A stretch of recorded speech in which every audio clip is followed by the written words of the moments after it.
Olá pessoal, sejam todos muito bem-vindos aqui ao nosso podcast criminal, seu podcast de todos os dias, começando sempre meio-dia. Se você não está acompanhando as gravações ao vivo, acompanhe, porque você perde muita coisa que acontece antes da gravação aqui, a nossa preparação. Então você que está vindo no Spotify, siga lá no Instagram e chega junto para você poder ver a nossa transmissão aqui ao vivo, fazer a gravação. E o nosso convidado de hoje, super ultra especial, Dr. Carlos Alberto Ribeiro, um grande mestre, aprendi muito com ele, eu já fiz todos os cursos que esse cara tem, desde do mais básico ao mais avançado, e posso dizer que foi um lugar onde eu mais aprendi mesmo. Acho que uma das pessoas que mais me ensinou até hoje foi o Dr. Carlos, e junto com o João Ricardo, o homem do júri, o homem que não guarda emoções. E hoje a gente vai falar muito sobre emoções. O João chora mesmo, o João ri, o João consegue transpor isso no tribunal do júri, por isso que ele é tão bom lá no que ele faz no tribunal do júri, né? Porque as decisões são sempre mais emocionais.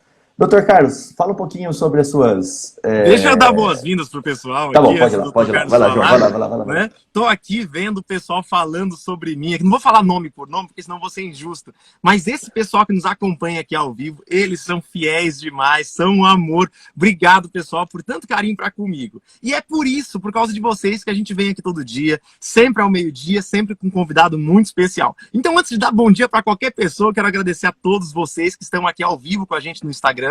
E você também que está pegando o replay no Spotify. Saiba você que está assistindo ao vivo aqui, que se você quiser acompanhar todos os mais de 50 episódios anteriores, é só ir lá no Spotify e procurar por Clube Criminal. Quem vos fala é João Ricardo Batista, advogado que já fez júri até na Lua, e eu tiro um tempinho do meu dia, todos os dias, para vir aqui no meio-dia, conversar com vocês e sempre trazer convidados especiais. Hoje nós temos a presença ilustre do Dr. Carlos. Muito obrigado por estar aqui conosco. Seja muito bem-vindo. Tenho certeza que esse encontro vai ser de extrema valia para todos nós que estamos aqui assistindo. Bom dia agora oficialmente, Dr. Carlos.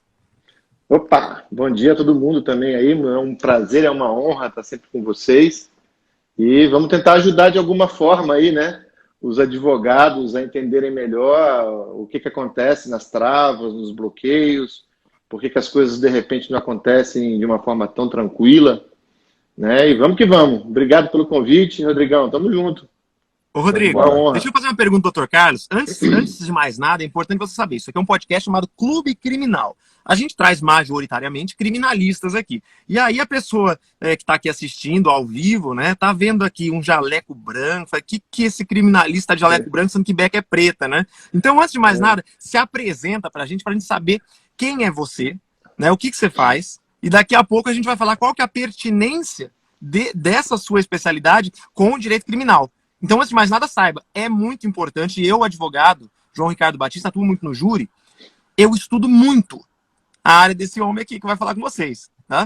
Então, assim, não fica só na caixinha do direito para ver se você vai ter sucesso no tribunal do júri. Mas, enfim, doutor Carlos, quem é você, qual a sua área de especialização, o que você vai falar para a gente hoje? Bom, eu sou médico, tenho como especialização a neurocirurgia, né, e dentre outras formações, neurociência, constelação familiar, hipnose e várias outras técnicas, cinesiologia aplicada, nova medicina germânica, e eu trabalho com a compreensão da mente e de que forma que as emoções conduzem a gente para um processo de conseguir lidar ou não com isso tudo. É claro que todos os advogados, principalmente aqueles que precisam lidar com júri, né, eles automaticamente acabam tendo que lidar com muitas emoções. E às vezes o sucesso ou o insucesso da nossa profissão está diretamente, a gente está relacionando ela ou não aos nossos conflitos, né? Então é isso que eu faço basicamente, e eu treino pessoas, a gente faz cursos para que as pessoas possam entender a correlação da mente com as doenças físicas, com as próprias emoções, e como gerenciar isso tudo no processo de autocura e de ter uma vida melhor. Show de bola. E é engraçado, João, porque a gente sempre traz alguém aqui para falar sobre o nosso cliente. E hoje a gente vai falar um pouquinho sobre nós mesmos, né? Olhar para o advogado também, para a advogada, olhar aquele nervosismo que acontece. Então vamos lá. Qual que é o primeiro tema aí, Dr. Carlos, que a gente vai abordar aqui? Não, acho que para a gente começar a brincadeira, eu queria que vocês respondessem aqui no chat para a gente por que você se tornou advogado. Responde aqui para a gente aqui, qual foi o motivo pelo qual você escolheu essa profissão? Vamos lá. Vai lá, João. Vamos lá, João. E aí, pessoal, assim, ó, quanto mais sinceros vocês forem, melhores. Não sei se vão ter coragem de falar, mas assim, ó, nós bem sabemos Tem pessoas que vêm para advocacia porque não passaram no concurso. Tem pessoas que vêm para advocacia porque não tinha outra opção. Ah, se tudo der errado, eu advogo. Tem. Tem pessoas como eu que saíram de um cargo público e vieram para advocacia porque se viram vocacionados. Agora, tem gente que descobriu desde logo que a vocação dele era advocacia. Agora, eu mesmo, foi um acidente de percurso. Eu estava estudando para outro concurso, comecei a advogar só para ter prática jurídica e me encantei. Me vi vocacionado naquilo. Então, fala aqui, pessoal, nos comentários, o que te fez advogar. Se você sonhou advogar, se você caiu de paraquedas e gostou, se você está, mas não aguenta ficar na advocacia e quer ir embora. Fala pra gente aqui que a gente vai ter um especialista hoje para analisar a sua resposta. Olha só, me defender, boa de argumentos e brigas, fazer justiça, porque gosto de direito, ideal de um sonho, lutar pelo que acredito, por dinheiro, mentira, me defender e a minha família, influenciar familiar, influência familiar, exemplo da família, liberdade, ixi, tá subindo um monte aqui. Influência familiar, por ter sofrido injustiça, resolvi causar direito para poder lutar contra isso. Ainda não sou advogada, mas meu sonho é ser um advogado criminalista. Inicialmente, mercado de trabalho amplo, dinheiro, e me apaixonei. E aí vai. Deixa eu pôr o João aqui de novo, que ele caiu. Mas explica aí, Dr. Carlos, o que isso tem a ver? Pois o que isso tem a ver com a nossa live? Então, você vê que é muito engraçado como é que a nossa mente funciona, né?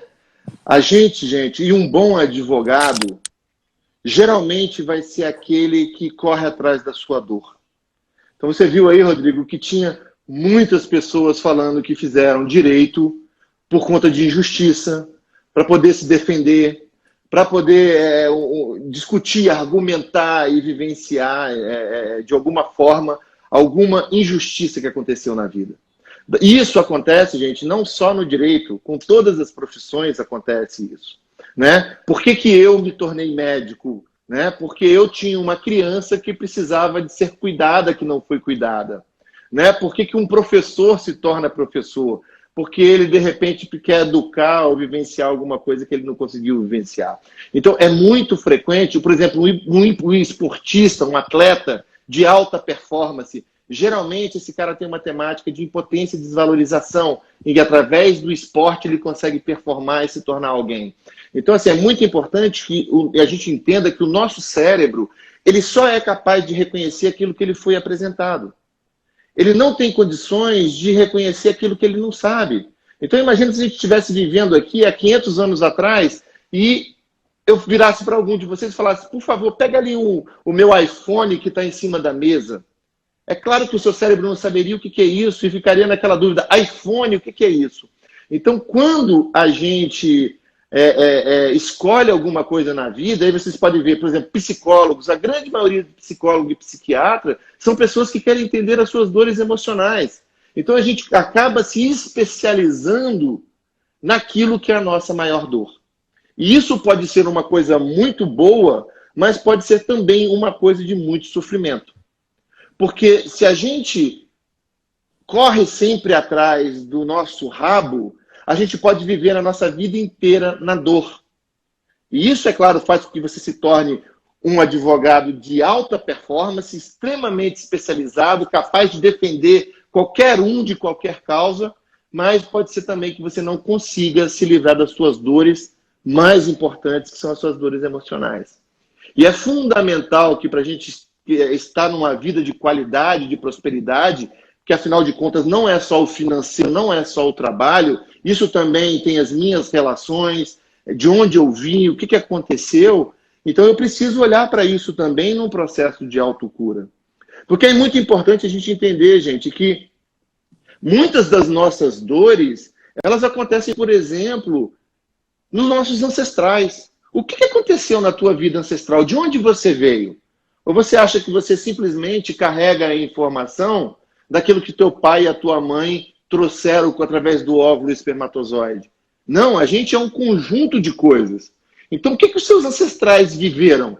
Eram escravos, eram negros, viviam em guerra, vieram de outros países como Itália, Alemanha, fugindo de guerra, perderam toda a sua fortuna. Eu tenho falência ou não, minha família foi injustiçada, houve algum homicídio na minha família lá atrás, alguém que por algum motivo, né, teve que pagar por essa dor, por alguma injustiça no meu clã.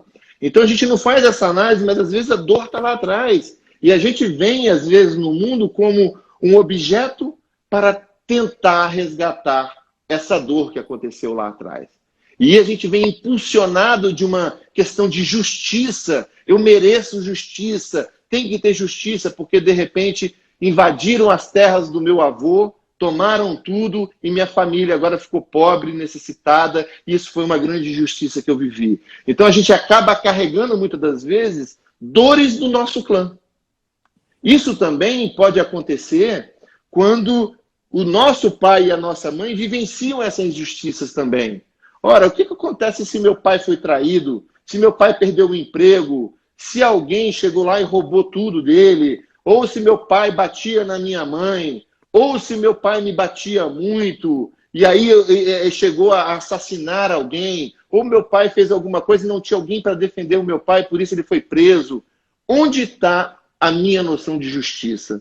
Qual é a dor que eu carrego junto com isso? E esse processo ele pode se estabelecer desde uma vida intrauterina, como numa infância, como na adolescência e até mesmo na nossa vida adulta. Então é importante que fique claro para vocês que raramente o nosso cérebro ele é capaz de localizar alguma coisa se não foi através de alguma memória que existe dentro dele através do trauma. Então, geralmente, é muito importante a gente entender qual é o motivo real, né, que está levando a gente a fazer esse movimento.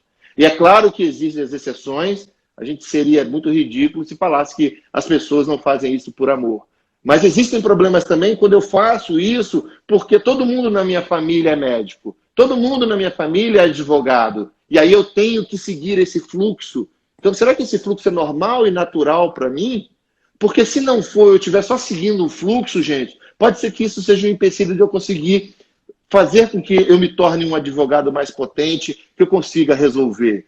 Porque eu não estou trabalhando na minha realidade, eu estou trabalhando simplesmente em seguir um padrão que é um padrão estabelecido lá.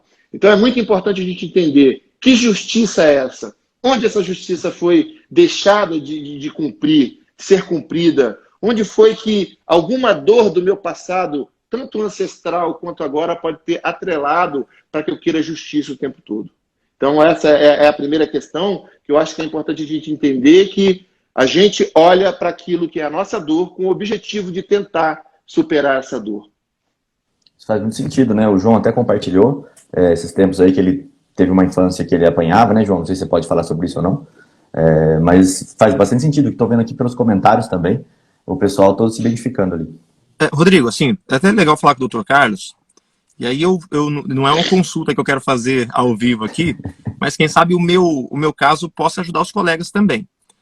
Eu demorei muito para me encontrar. Você vê que o Dr. Carlos ele falou sobre um reconhecimento, a gente reconhecer primeiro que a gente é frágil, que alguma coisa pode ter acontecido no passado, que as influências que a gente sofreu durante a nossa vida e até mesmo anteriormente, né, nos nossos ancestrais, isso pode causar reflexos para a gente.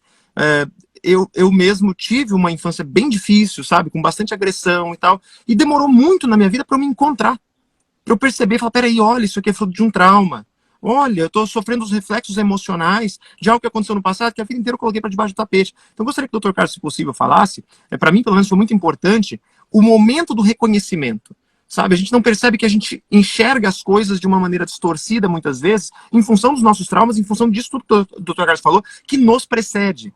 Então, se o Dr. Carlos puder ajudar o pessoal, como eu demorei, eu consegui, assim, me encontrar, consegui me enxergar, consegui identificar tudo isso que ele falou a partir de terapia. Então, se o Dr. Carlos puder, assim, ajudar o pessoal nesse aspecto, primeiro, ajudar o pessoal a entender que existe influências que talvez eles não percebam e como enxergar essas influências. Como eu falo, peraí, deixa eu analisar.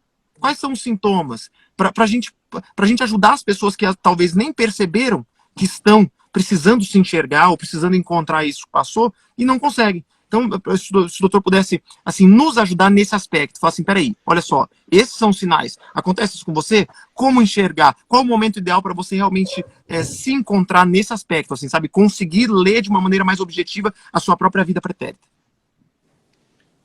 Eu acho que a resposta para isso, João, é você entender qual é a emoção que te guia. Né? A gente aprende que nós somos seres racionais e isso difere a gente dos outros animais da natureza. A neurociência já prova que isso não é verdade. Nós não somos seres racionais, nós somos seres emocionais com lapsos de racionalidade.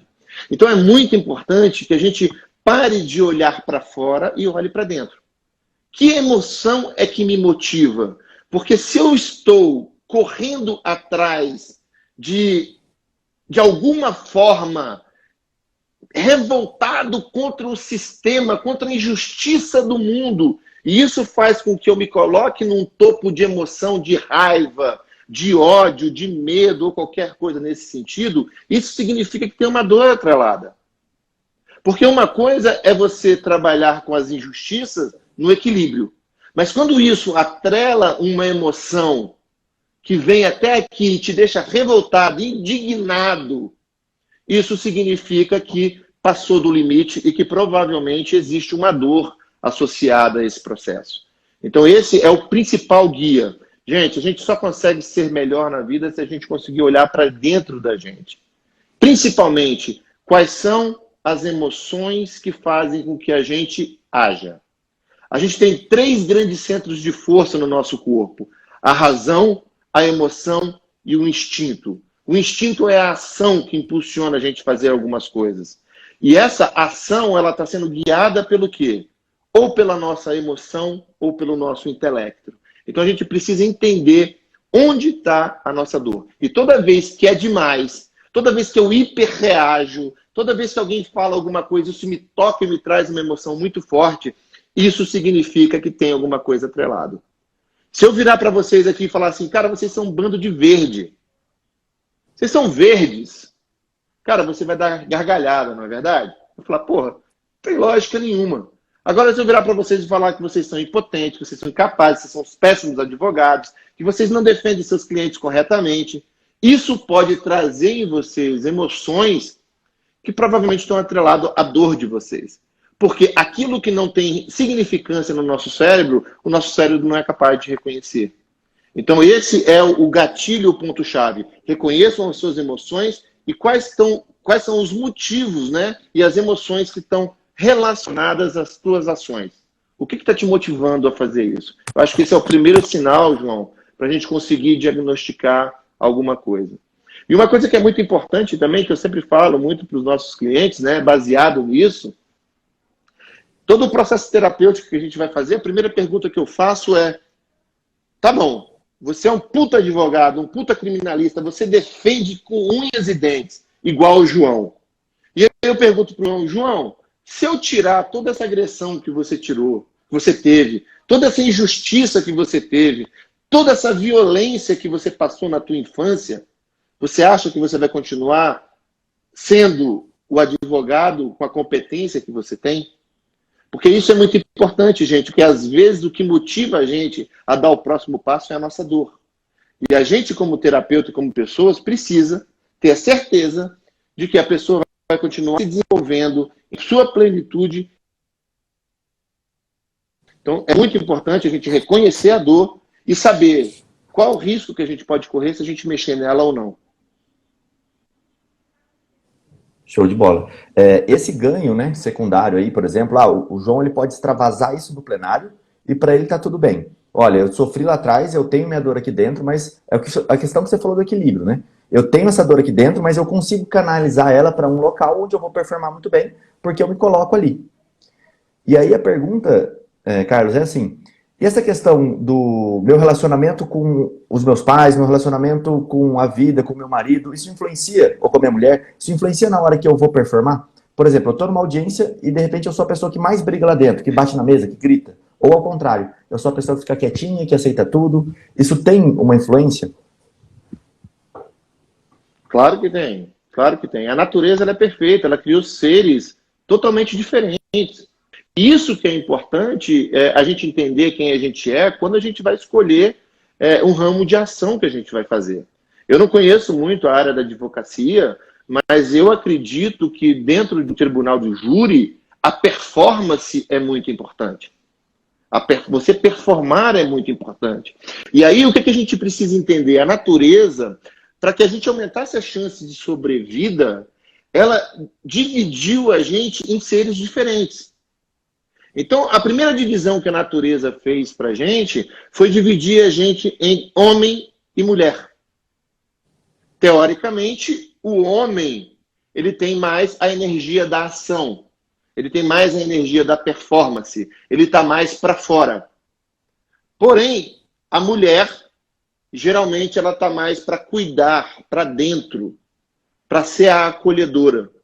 Porém, a natureza ela não seria idiota de fazer somente 2 indivíduos da mesma forma. Então, o que a natureza fez? Ela conseguiu, de uma forma fantástica, dividir o indivíduo em 4.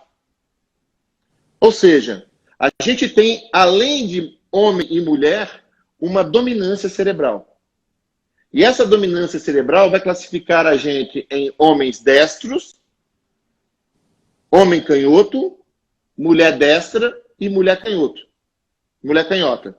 E isso não se faz através da mão que eu escrevo. A gente consegue localizar isso através de um teste que a gente chama teste do aplauso. A gente pede para a pessoa bater palma. Bate palma, João. O João está travado aí. Bate palma, Rodrigo. Olha lá. Então, o que a gente vê? A gente vê que a mão, tanto do Rodrigo quanto do João, que bate predominantemente, é a mão esquerda. É a mão Não, a minha esquerda. direita. E isso é que diz tá que invertido. tanto o Rodrigo quanto o João são... É que está invertida a invertido? imagem, acho. Ah, tá É porque a invertido. imagem ela é de Então, espelho. ambos são destros. Ambos são destros. Né? Eu já sou canhoto. Então, a mão que bate por cima é a mão que determina se você é destro ou se você é canhoto. Não a mão que escreve. Se você perceber e tentar bater com a outra mão, vocês vão perceber que é disfuncional. Vai aí, João, para o pessoal ver. Vocês vão ver que não é igual. Fica mostrondongo. Certo? Então, isso vai dividir a gente em 4 grupos de pessoas. E aí muda completamente a nossa performance. Então, como é que um homem destro e uma mulher canhota funcionam? Funcionam através da ação, da performance, de adquirir o território, de conquistar, de fazer acontecer. Ao passo que o homem canhoto e a mulher destra, a gente tem a tendência de evitar o confronto, de evitar a briga. Então, isso já pode ser o primeiro passo para a gente entender por que a minha performance pode ser melhor ou pior dentro de um júri. Porque se eu sou um homem destro ou uma mulher canhota, a minha tendência é ir para o pau. É argumentar, é falar, etc. e tal. Já se você pega um homem canhoto e uma mulher destra, a nossa tendência é tentar evitar o confronto. Porque na natureza, se todo mundo fosse brigar o tempo todo, a gente ia morrer, com certeza. Então a nossa tendência é um querer lutar e um querer, né, se defender. Né? Então, isso já faz com que a gente possa ter uma performance diferente no júri. Com certeza, eu estou mais disponível à ação. Agora, é importante que vocês entendam também que Carlos, nosso cérebro... Só um detalhe antes de continuar, que o pessoal falou ali, eu chuto com a perna esquerda, escrevo com a direita. Pessoal, o teste é o aplauso, tá? Bate palma, e aí você vai tentar entender qual é a sua mão que está por cima. Não é só isso que define, mas isso é um indício que vai definir essa energia que o Carlos está falando. Só para vocês verem, o teste é o do aplauso. Isso aí, não tem nada a ver com motricidade, gente. Não tem nada a ver com motricidade. Motricidade é a mão que eu escrevo. Tem a ver com o teste do aplauso. Qual é a mão que domina? É claro que tem gente que bate assim, mas a gente precisa pedir para essa pessoa fazer assim ou assim. E aí a gente consegue localizar, ó. Olha como é que é desengonçado esse aplauso. Aqui já é mais dinâmico. Então isso é uma das primeiras coisas. Mas é claro que o cérebro, ele é muito perfeito. E a gente tem 2 hemisférios. É claro que eu, Carlos, funciono no meu hemisfério esquerdo. Eu vou sempre tentar evitar a briga. Mas isso não quer dizer que eu não possa ir para a briga pro tudo ou nada. É aquele velho ditado. Eu dou um boi para não entrar numa briga, mas uma boiada para não sair. E existe também uma coisa que se chama PET hormonal. Então, por exemplo, eu sou um homem canhoto. A minha tendência é não confrontar. Mas, por exemplo, quando eu coloco o jaleco e eu estou dentro do centro cirúrgico, eu me torno ali um homem destro, porque eu tenho que performar.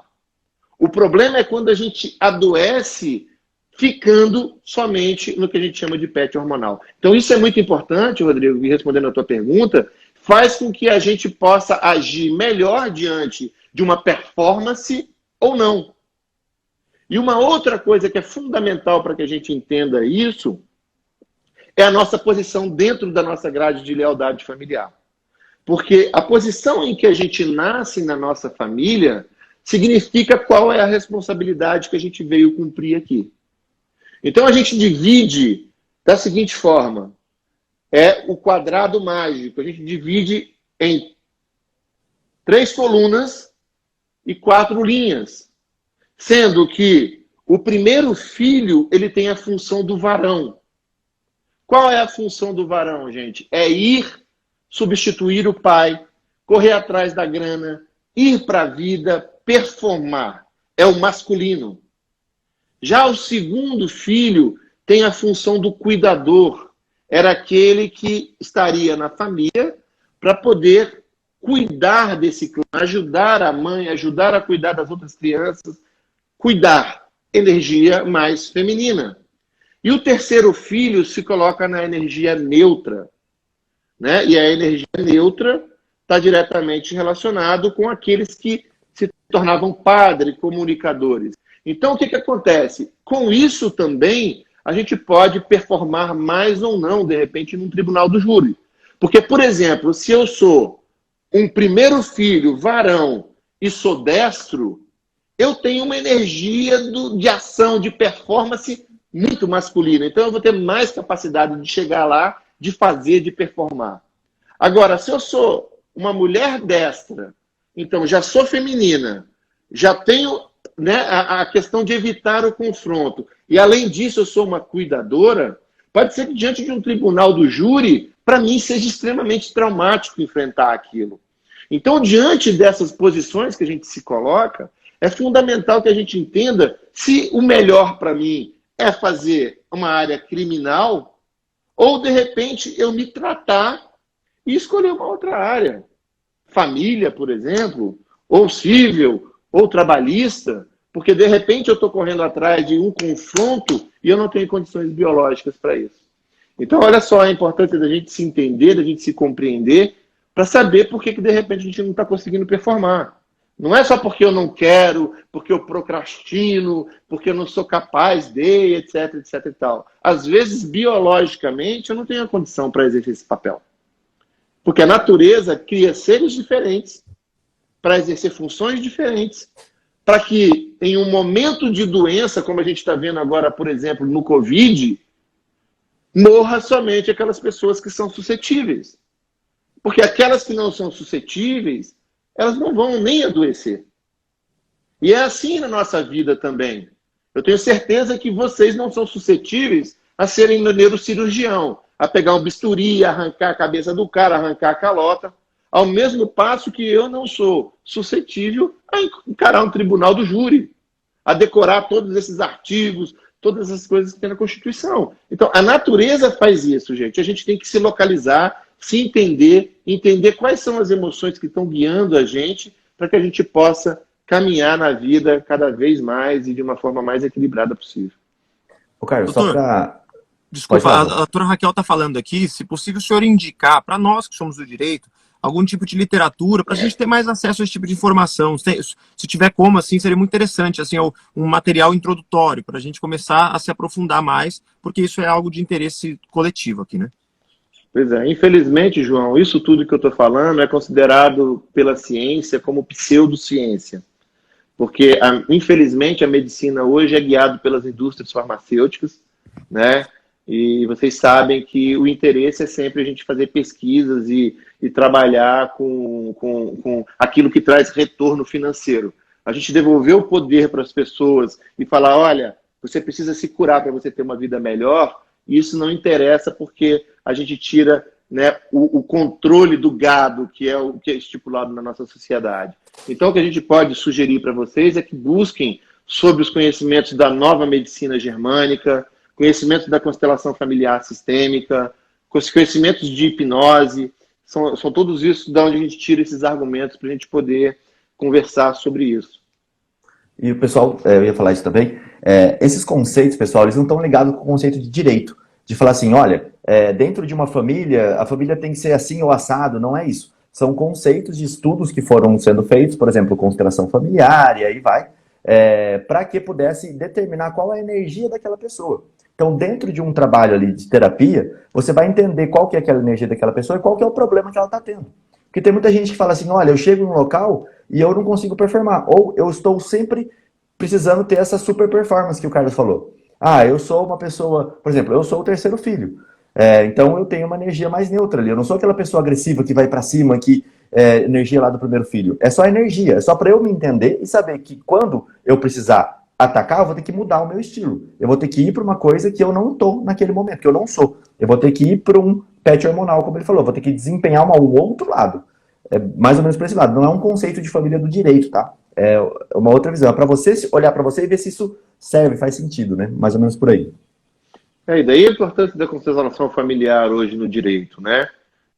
A constelação familiar faz as pessoas entenderem isso. Só que é muito engraçado, Rodrigo, que a gente acaba usando as coisas para os outros e não usa isso para a gente, né? Então, assim, o que vocês querem ser, né? Baita advogados, pessoas maravilhosas ou ter uma vida feliz?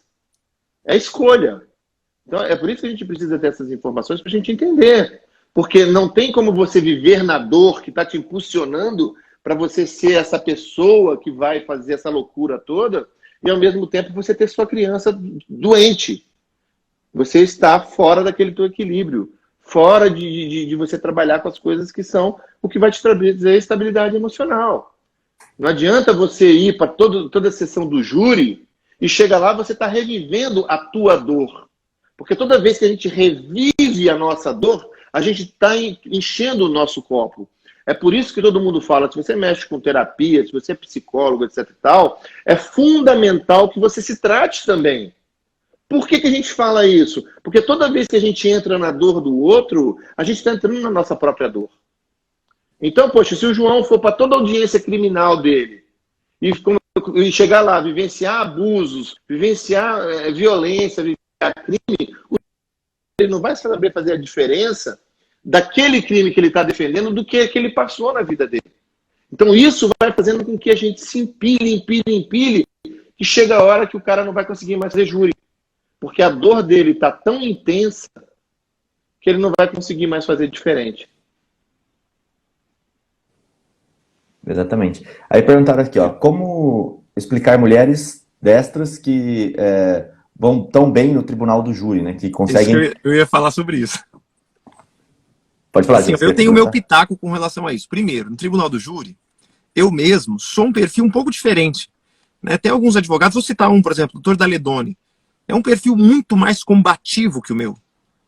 E aí eu posso falar de mim. Eu sou muito mais emocional. Tem momentos que eu olho pro jurado, sabe? Parece que eu falta abraçar ele, colocar ele no colo, a ponto de ter situação no júri que a juíza pediu pro jurado parar de balançar a cabeça comigo, porque estava influenciando os outros advogados, os outros jurados. Né? Então, no final das contas, eu percebo que nos momentos que eu preciso ser combativo, assertivo, sabe, às vezes até insurgindo veementemente contra alguma coisa que acontece, aí eu faço o que o Rodrigo falou, ligo aquele módulo de combate, porque eu me reconheço, embora seja destro, né, inclusive seria legal o doutor falar sobre isso. Minha mãe teve vários abortos antes de mim, então eu não sei exatamente se eu sou o primeiro filho, segundo, enfim, eu me reconheço e adapto a minha conduta. Então, aí a minha visão só vivencial, tá? Eu gostaria que o doutor falasse sobre, agora com propriedade técnica sobre isso. Ô João, só antes, só quero dar um exemplo, tá? Porque eu conheço a figura bem. O Carlos, por exemplo, o Carlos é meu amigo, quando eu vou para São Paulo, quando a gente vai jantar, quando eu tô lá nos cursos dele que a gente vai almoçar junto, ele é a pessoa mais doce do mundo, é um cara super fácil de lidar, super tranquilo, ele tem a palma canhota, né, essa energia mais feminina, vamos dizer, e não tem a ver com sexualidade, tá? Tem a ver só com a energia do que ele explicou antes, de ser cuidador ou ser agressivo. Só que quando ele tá na aula, meu amigo, quando você tá fazendo o curso dele, ele vai pro outro lado com tanta intensidade que é tiro, porrada e bomba. Você fica tomando porrada, cara. Tipo, a galera vai desabando, chorando, porque ele vai encostando em todas as questões emocionais. Eu mesmo, no último dia do curso dele, da DMC que eu fiz, por exemplo, eu não aguentava parar de chorar. Eu estraguei o vídeo dele de tanto que eu chorava e saía coisa por todo lado. Então, assim, é essa ida, né? Agora o Carlos explica tecnicamente aí. Então, isso que é importante, João. Assim que eu falei, a nossa tendência biológica é você funcionar de acordo com o aplauso. Mas isso não impede que a gente vá para o outro hemisfério e funcione também no outro padrão. O que adoece a gente é se a gente viver fora do nosso padrão. É aquilo que o Rodrigo acabou de falar. Assim que eu tiro o jaleco, que eu tiro o avental do cirúrgico, a cirurgia acaba, eu volto para o meu equilíbrio. A mesma coisa que você falou que acontece no júri aí. Você é emotivo, tá. Quando você precisa ir para o combate, você tem que ir para o combate. E aí a gente é capaz de fazer isso. A mesma coisa, quem é o cara que é super combativo, que... A hora que esse cara sente uma ameaça que é muito grande, a tendência dele também é fugir, negão. Porque se ele ficar, ele sabe que ele vai se lascar. Então a gente sempre está trabalhando no equilíbrio entre esses dois hemisférios. O importante é você se entender. É você entender que não dá para você ficar funcionando somente no outro hemisfério. Isso, se você funciona somente no outro hemisfério, se, por exemplo, eu, Carlos, o tempo todo na minha vida, eu estou na porrada, no combate, não sei o quê, quer dizer que eu estou doente. Quer dizer que isso foi uma adaptação definitiva do meu cérebro para eu conseguir sobreviver à minha dor. Mas se eu fico ciclando de um lado para o outro, numa boa, a hora que eu coloco a beca para ir para o júri, meu amigo, uma mulher dessa pode se transformar numa canhota e ir para o pau. E, aliás, as destras são as piores, porque você quer ver uma destra louca, enlouquecida da vida, por exemplo, é mexer com o filho dela. Mexe com o filho de uma destra, ela vira o diabo. Ela vai para cima, ela é capaz de matar, assim como o homem canhoto. Porque quando a gente vai para o tudo ou nada, é aquela história, né? Eu dou um boi para não entrar, mas dou uma boiada para não sair. Então, a partir do momento que você consegue se reconhecer, se reestruturar e saber onde você está, você consegue performar numa boa. Agora, é preciso entender se você tem conflitos emocionais que não deixam você performar, agir e trabalhar nessa outra lateralidade. Rodrigo, deixa eu fazer um pequeno gancho com o direito agora e com relação à júri. Pessoal, uma das principais teses do Tribunal do Júri não é absolutória. É uma tese relacionada ao privilégio. E o privilégio, ele é, basicamente... Pode continuar. Só estou pedindo para o pessoal apertar o coraçãozinho. O privilégio, ele é o domínio de uma violenta emoção que acaba por imprimir no agente, após uma injusta provocação da vítima, uma perda total dos controles, dos autocontroles, dos freios inibitórios. E a partir dessa leitura que o doutor falou, o meu júri vai mudar daqui para frente. Porque eu vou começar a trazer isso para o júri. Vou mandar o jurado bater mentalmente, palma com a mão. Que ele não pode se manifestar, mas mentalmente ele pode. E a partir de então eu vou começar a trazer essa leitura para o jurado e mostrar. Mulheres canhotas, homens destros. Fazer essa dicotomia justamente para mostrar, falar assim, essa pessoa calma durante a vida inteira andou trilhando os seus caminhos a partir de um autocontrole absoluto e um cuidado. Mas quando uma pessoa dessa sai do seu autocontrole e passa para o outro hemisfério de atuação do cérebro, meu amigo, aí é justificável. E aí eu quero te perguntar a você, já, estou arrepiado só de me imaginar sustentando isso no júri.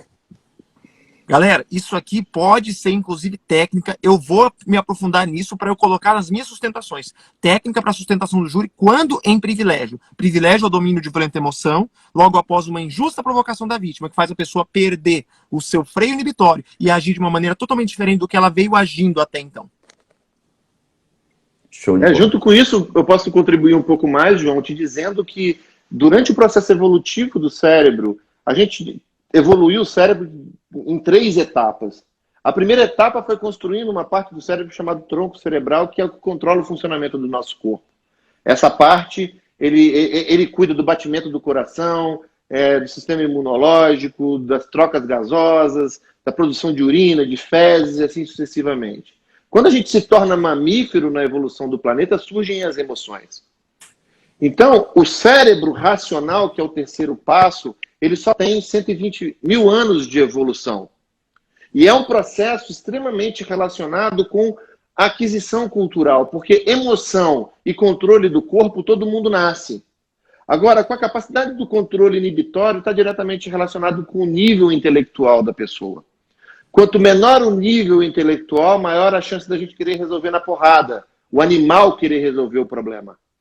quanto mais a gente trabalha no nível mais intelectualizado, a gente tende a querer resolver os problemas de uma forma mais racional. E é claro que, mais uma vez, do ponto de vista da neurociência, nós não somos seres racionais. Nós somos seres emocionais com lapsos de racionalidade. Então, quando a gente é colocado a um limite onde a gente não tem mais capacidade de argumento, ou um momento em que a gente já sofreu muito, é isso que você colocou, uma pessoa extremamente pacífica, uma mulher destra, por exemplo, aquela que é assim, acolhedora, etc e tal, ela chega um momento que ela não aguenta mais tanto sofrer, o mecanismo biológico é jogar ela para o outro hemisfério, e aí ela passa a funcionar na agressividade. Então ela passa a funcionar na agressividade associado à sua incapacidade de inibir a raiva, de inibir o medo, e aí geralmente a ação é partir para o confronto, e de repente, em vez de dar uma facada, a pessoa dá 50, 100. Entendeu? Porque no momento de, eu não aguento mais. Então, realmente, as mulheres dessas e os homens canhotos, eles podem agir com muito maior agressividade quando essa coisa transborda e acaba levando a gente para o outro lado. Exatamente. A Ana também entrou aí agora. A Ana é defensora pública, minha noiva. Tem um blog de mala de viagem aí, entrou aí também para contribuir com a gente. Estou escutando aqui, adoro o assunto, adoro, já tive a oportunidade de conhecer o Dr. Carlos, Rodrigo também, sai um pouco dessa área. Fiquei aqui encantada com a argumentação do João e a ideia de trazer isso para o Tribunal do Júri. Eu sou uma mulher canhota, então a minha naturalidade é de ir para cima, né? E a gente conversa muito sobre isso, porque como eu também sou da área do direito, acaba que influencia. E a minha área preferida é justamente a criminal. Então, eu consigo viver, né? Eu acho que eu não preciso sair, não preciso estar em PET hormonal para viver a minha naturalidade dentro do meu trabalho. Acho que seria essa interpretação que eu faço, né? Você está correto. Exato. E aí, pessoal, o legal é que a gente está adaptando algo para o direito. A gente está conversando sobre direito, mas isso influencia, por exemplo, na sua relação dentro da sua casa. Eu e a Ana aqui, por exemplo, se eu não deixo a Ana tomar decisões, se eu não deixo ela tomar o espaço dela por conta dessa energia dela e eu quero mandar em tudo, eu acabo jogando ela para uma coisa que não é a essência dela. Eu sou o machão que mando na casa e vou fazer a Ana ficar quieta, ela não vai ficar. Porque ela precisa desse lado dela de ir. Então, assim, na verdade, onde o Dr. Carlos trabalha é nessa parte mais, né, de relacionamentos, não só relacionamentos marido e mulher, mas para você entender todos os relacionamentos da sua vida, até mesmo com o seu trabalho. E a gente está adaptando isso aqui para o direito, né? O que mais, Carlos, que a gente pode... Rodrigo, posso fazer uma provocação para o Dr. Carlos? Pode, que a gente estava falando do júri aqui, o pessoal gostou dos links para o júri. E eu, como homem destro, muito embora tenha essa... Eu sou muito proativo, né? Na minha terapia, a psicóloga chegou a identificar até uma obsessão no cumprimento dos meus propósitos. Aquilo que eu proponho, eu faço obsessivamente. Beleza. Isso também ela identificou que é trauma do passado, como você falou no começo. Enfim, onde eu quero chegar? No Tribunal do Júri, como a doutora Raquel bem disse ali, né, a gente tem que se adaptar e o ideal seria que a gente tivesse a leitura pessoal de si mesmo para se identificar, como o doutor falou, e conseguir se controlar. E aí eu quero puxar todo esse gancho que eu fiz aqui é por causa do autocontrole. O doutor falou uma coisa ali que passou, mas eu quero voltar a esse gancho, que é sobre a reação. As reações humanas. Eu vejo muitas pessoas, e aí é uma impressão empírica minha, tá? É só sugestão pessoal, que quanto menos evoluído, menos inteligente, menos instruído, a pessoa age de maneira mais instintiva. Como assim instintiva? Ela só reage a emoções que ela sente. Então eu percebi com o passar do tempo e análise comportamental através do estudo de psicologia, que o ser humano, que ele é emocionalmente inteligente, e aí eu trago isso para o Tribunal do Júri, para todos, não só para mim, mas como para todos. Ele consegue, primeiro, identificar a emoção. Emoções são incontroláveis, no meu ponto de vista. Eu fiquei com raiva, eu não posso controlar o nível de raiva, quanto que eu vou ficar com raiva. Eu chorei, eu não posso controlar o meu choro. Mas o que eu vou fazer a partir do meu choro, a partir da minha raiva, se eu sentir a raiva, o estímulo, eu simplesmente reajo, dou uma porrada na cara da pessoa, eu só estou reagindo instintivamente. Agora, se eu tiver autocontrole, primeiro, para entender a emoção, depois processar, mesmo por um espaço de tempo curtíssimo, o que eu vou fazer com isso? O promotor me xingou, falou que eu sou um defensor de bandido. O que eu vou fazer? Eu só vou começar a xingar ele e deixar meu réu indefeso? Ou eu vou entender a emoção, fiquei com raiva, autocontrole e vou utilizar aquilo dele como uma tese contra o que ele disse? Olha que estratégico. Parece que a inteligência emocional é muito ligada a isso. Reconhecimento de estímulo. O estímulo gerou uma emoção, entendi a emoção, e aí você, com autocontrole, decide o que vai fazer. Fala um pouquinho pra gente sobre isso, sobre autocontrole das emoções. A gente não reagir animalescamente apenas, mas reagir de uma maneira pensada, inteligente, racional. Então, o importante é a gente entender, como eu já falei para vocês, né, cara, toda vez que é uma hiperreação, ela está sustentada numa dor. Porque, como você bem disse, a gente tem 7 emoções primárias, né? A dor, aliás, a tristeza, o medo, a raiva, o nojo, a alegria, e tem mais outros aí que não são importantes, então não gravo. Mas, geralmente, a gente está trabalhando em medo, raiva e tristeza. São as 3 emoções que são os pilares da nossa vida. Então, o que acontece? Voltando àquele assunto, se eu te chamar de verde, isso não vai impactar em você. Agora, quando o advogado lá e vira para você e fala, você é um defensor de bandido. Se isso consegue trazer em você uma emoção aqui em cima, é sinal que existe dor atrás dessa emoção. Então, é preciso de um processo terapêutico para limpar isso aí. Porque não devia impactar. Ou deveria trazer uma emoção de raiva, né? Mas aquela raiva, filha da puta.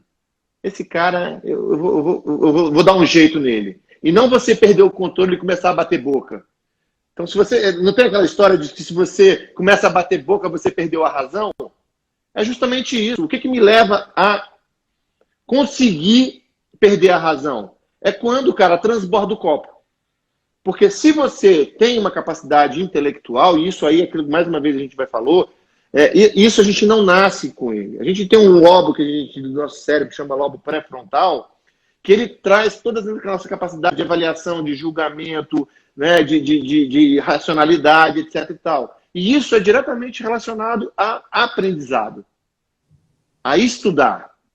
Então, a inteligência emocional significa você conseguir reconhecer suas emoções, mas não quando elas transbordam. Porque se elas estão transbordando, significa que você tem alguma pendência em relação a essa emoção. Se o cara te chama de defensor de bandido, isso te traz uma raiva no topo da boca, significa que tem alguma coisa errada. Eu vou te dar um exemplo pessoal. Uma vez, eu estava conversando com um amigo, e esse amigo foi me cumprimentar, ele deu um tapa na minha cara. E aí, Carlão? Cara, isso veio uma raiva que eu queria dar porrada no cara. Ou seja, eu hiperreagi a uma coisa que não foi uma agressão. E aí eu, na hora, parei, respirei fundo e falei, cara, tem alguma coisa aqui. E aí, quando eu fiz uma autorregressão no processo terapêutico, eu me vi numa cena que uma namoradinha minha lá, não sei por que motivo, deu um tapa na minha cara, me esbofeteou. E a minha vontade era de matar aquela filha da puta e eu não podia. Eu tive que controlar aquela raiva e isso ancorou em mim um conflito no rosto. Então, quando o cara me cumprimentou, deu um tapa no rosto, essa emoção, ela transbordou o copo. Então, quando a emoção transborda o copo, significa que tem alguma coisa atrelada a isso. Porque o cara pode te xingar do que quiser. Se você não tem nada a ver com aquilo, se aquilo não impacta em você, você vai dar risada. Você vai falar, olha lá, olha o argumento que esse cara tem para poder querer derrubar a minha tese, me chamar de defensor de bandido. Você vai dar uma risada e vai falar, poxa, doutor, mas né, o senhor é inteligente o suficiente para poder usar um argumento melhor. Agora, quando sobe, meu irmão, pode saber que tem alguma coisa aí. Doutor Carlos, aí eu quero só divertir o pessoal aqui, fazendo um gancho, 50 centavos de júri para vocês aqui. Eu dei, assim, para ser rápido, tá? Defensor de bandido. Mas às vezes acontece o quê? O estímulo, a agressão, ela não vem rapidinho, um tapa na cara ou um defensor de bandido. Vem com um advogado, com um promotor de júri falando 1h30, falando assim, bonita essas palavras emotivas desse advogado. Tá aqui convencendo. Se eu não fosse do júri e estivesse todo dia aqui, eu quase acreditaria. Mas semana passada, tava ele defendendo um cara que deu golpe na mulher pelas costas, estava defendendo um traficante. Bonito, né? Por conta de dinheiro. Esse homem aí é só dar dinheiro na mão dele, que ele defende até o diabo. Prova disso que ele não está aqui de graça. E se ele for muito homem, muito corajoso, ele vem aqui e mostra o contrato muito bem remunerado. O mínimo da tabela da OAB é 25 mil reais. Agora, quanto que esse João Ricardo aí, que faz júri no Brasil inteiro, cobra? Você acha que ele cobra mesmo igual esses advogados iniciantes? É bonito falar de justiça, de verdade, com o bolso empanturrado de dinheiro. Imagina isso. Tô só aqui criando elucubrações ministeriais, tá? Coisas que às vezes, né, eu na assistente de acusação, às vezes a gente faz umas coisinhas dessas, né? Mas enfim, às vezes tem que entender que o tapinha na cara ou o estímulo não é tão rápido. Ele vai te acumulando e vai te acumulando a ponto de chegar a isso que o doutor falou, de você perder a linha, né? Não, na verdade, ele vai tocando nas tuas feridas. Na verdade, quando isso impacta em você, João, o cara falar isso, significa que tem uma dor dentro de você. E é por isso que eu acho fundamental que vocês, advogados, independente de, não só advogado, qualquer ser humano precisa de ter conhecimento e passar por um processo terapêutico. Porque isso vai atrapalhar na sua performance. Porque se o cara começar a falar isso para você e isso tocar na sua dor, vai subir a raiva. E quando sobe a raiva, a tua capacidade intelectual vai para zero. Você imagina se na natureza... Vou dar um exemplo para você, gente. Imagina se você está na natureza. Era muito bom. Né? Eu estou na natureza. Aí eu vejo um leão. Você imagina se eu, na minha racionalidade, eu fico aqui. Bom, esse leão, ele está correndo a 60 km por hora. Do leão até mim, tem 100 metros. Daqui naquela árvore, tem 20 metros. Eu corro a 5 km por hora. O que aconteceu comigo? Me fudi, morri. O leão já chegou em mim e já me destruiu. Por isso, quando a gente está diante de uma situação de estresse, onde uma emoção primária vem à tona, medo, raiva, qualquer coisa nesse sentido, a primeira coisa que o nosso corpo faz é bloquear a nossa capacidade cognitiva. Ou vocês acham, por exemplo, que uma pessoa reage a um assalto porque ela é idiota? Todo mundo sabe que não deve reagir a assalto, porque deve ter mais um cara ali que está dando retaguarda para ele. Por que você reage? Porque quando a emoção sobe, a gente se cega. E isso, se acontece no tribunal do júri, você está lascado. Se você precisa defender o seu cliente, o cara te cutuca na tua dor, ele conhece a tua história, sabe que o João sofreu abuso na infância. Aí o cara começa a cutucar, pois é, olha só, o advogado, né, que agora é o defensor dos fracos e oprimidos, como se na infância dele ele não tivesse sofrido dor, pancada, etc e tal. Aí ele quer agora tirar a dor dele na dor do outro e tal. E começa a falar das tuas dores, cara, aquela emoção vai vir. Vai vir. Chega uma hora você está cego. Então é fundamental vocês se tratarem. É fundamental vocês tirarem, se isso acontece com vocês irem buscar onde está essa dor. E onde está essa dor, você tirar isso. Porque quando você está numa situação que você percebe racionalmente que não é a ameaça, a gente consegue inibir mais fácil a nossa reação instintiva e a nossa reação emocional. E o que a gente tem que ver também é que quando a emoção ela aparece, você não consegue racionalmente controlar aquilo. Que nem o exemplo que o Carlos deu do tapa na cara, aquilo é muito difícil você controlar racionalmente, porque a emoção que vai mandar naquilo. Vou dar um exemplo aqui. Eu treino concurseiros para ir para a prova lá. Eu falo pro cara, olha, você tem que chegar na prova calmo. Ele sabe que ele tem que chegar na prova calmo. Só que quando ele pisa para fazer uma prova, o emocional explode na cabeça dele e ele não consegue passar pro papel. Porque tem tanta coisa guardada ali dentro que vem de uma vez. E ele não consegue, por mais que ele saiba racionalmente, que aquilo ali vai funcionar. Agora, quando a gente faz um trabalho antes com ele, para que ele chegue lá preparado, e a gente faz uma limpeza do que tem que limpar, trata os problemas emocionais, por mais que aquilo tente aparecer, ele sabe como controlar. Olha o João. Se o João não fizesse um trabalho terapêutico para entender aquilo do passado dele e não conseguisse falar com isso sem dar uma dor absurda, quando alguém tocasse nesse assunto, o João ia desabar. E aí o emocional dele não ia deixar ele fazer mais nada, ia tomar conta. Então a ideia é que você consiga olhar para o que aconteceu na sua vida, acalmar essas coisas da sua vida, ficar bem com isso, ficar equilibrado, como o Carlos disse, para quando você precisar auto-performar e ir para o outro lado, ter uma situação diferenciada, você consiga controlar essas situações que vão aparecer emocionalmente, porque elas já estão lá atrás tratadas.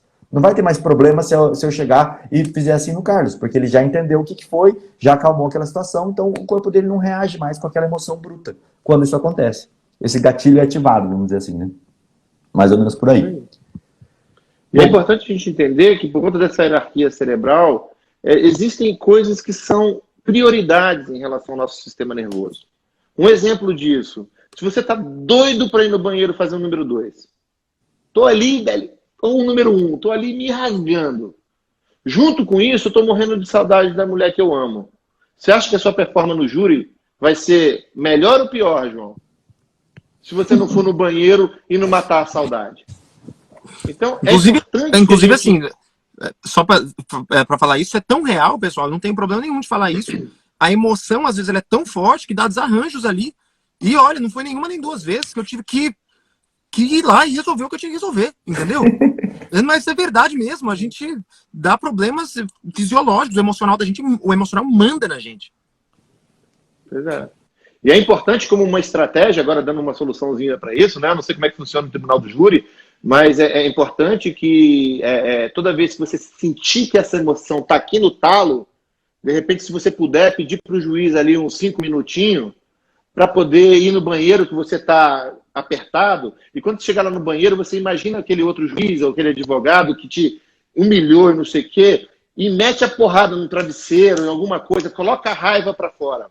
Entra em contato com essa emoção, põe para fora, vai dentro do carro ali, bate, como se fosse um animal mesmo que estivesse reagindo, porque aí você colocou para fora toda a reação fisiológica do teu corpo, né, de adrenalina, noradrenalina, cortisol, de luta e fuga, você dá vazão para isso, e aí você consegue respirar novamente e voltar a raciocinar, a pensar. Então é uma estratégia que é muito interessante para a gente conseguir colocar isso aí para fora.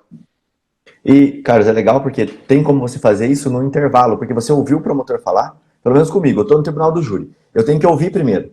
Cada coisa que o promotor vai falando vai me subir numa raiva, eu vou mexendo na cadeira, eu quero falar no meio do que ele está falando, eu quero entrar ali, eu quero ir para cima. Então, antes de eu falar, eu sempre falo isso pro juiz, falo, ó, Rodrigo, você quer, às vezes é conectado, né? Terminou a fala do promotor, o juiz fala, Rodrigo, você vai falar agora? Eu falo, não, me dá 5 minutinhos que eu preciso ir ali no banheiro. Aí eu saio ali pro banheiro porque eu preciso, porque se eu entrar, eu vou perder a minha linha de raciocínio, eu vou perder tudo que eu pensei, eu vou querer ficar rebatendo o que ele falou, vou querer ficar atacando ele. Isso vai prejudicar a tese, vai prejudicar o que eu argumentei para mudar a visão do jurado ali. Então sai nesse momento, dá uma respirada, depois você volta. Pessoal, chegamos aqui... Dá uma respirada e extravasa. E extravasa. Se você conseguir colocar para fora, melhor ainda.